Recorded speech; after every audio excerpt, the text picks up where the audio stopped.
The issue of abortion is set to play a big role in races up and down the ballot in 2024. It's an issue former President Donald Trump has evolved on over his time in public life.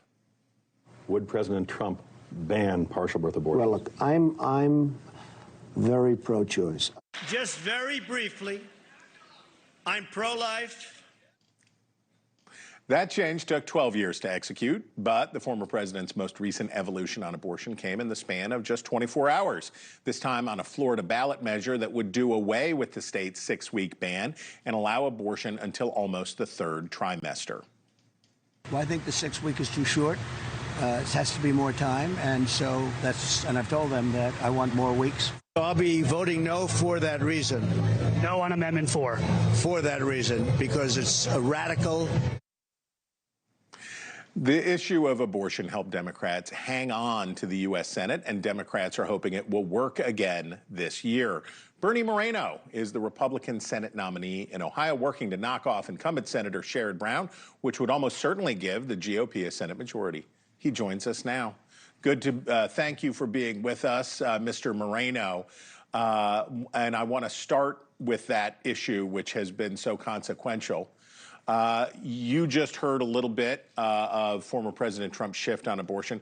Help us clarify your own evolution. In 2022, when you were running against J.D. Vance and others in Ohio Senate primary, you described yourself as absolute pro-life, no exceptions. And earlier this year, you criticized your primary opponent for not supporting Ohio's heartbeat bill, which bans most abortions after 6 weeks. But you seem to indicate recently that if you're elected to the Senate, you would not support a federal ban on late-term abortions. I understand you think this is an issue for the states, but why are pro-lifers like Mike Pence and Tim Scott and Lindsey Graham wrong about establishing some federal guidelines?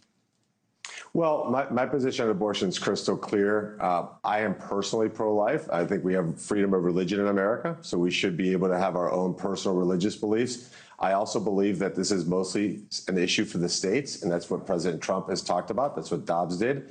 I do think that at some point, aspirationally, we get to the point where after 15 weeks, there's some common sense restrictions. But look, Chris, this is the only thing that Democrats want to talk about because they can't talk about their record of high prices, open borders, instability all over the world, an assault on American energy, and a failure to stand up to China.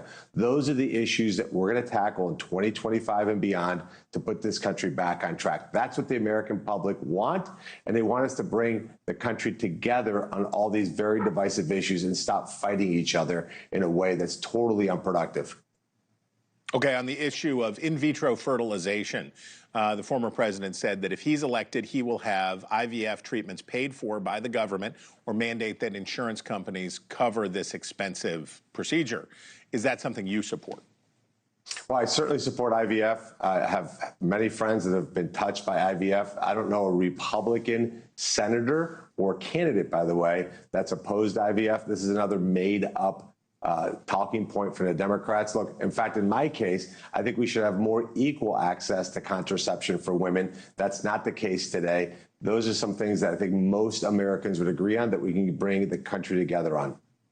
But on the issue of having the government pay for it or mandate that insurance companies cover it, is that something you support or oppose? Well, that's something I got to take a look at. We got to look at what the cost would be. As you know, we're $35 trillion in debt. What we can do is stop paying for illegal immigrants' health care, stop paying for illegal immigrants' Social Security, housing them, feeding them, which is what my opponent, Sherrod Brown, has advocated for. So if we free up some of that money, maybe we can support that so that we have an increasing birth rate in this country, which is, I think, something that's imperative. Thanks for watching.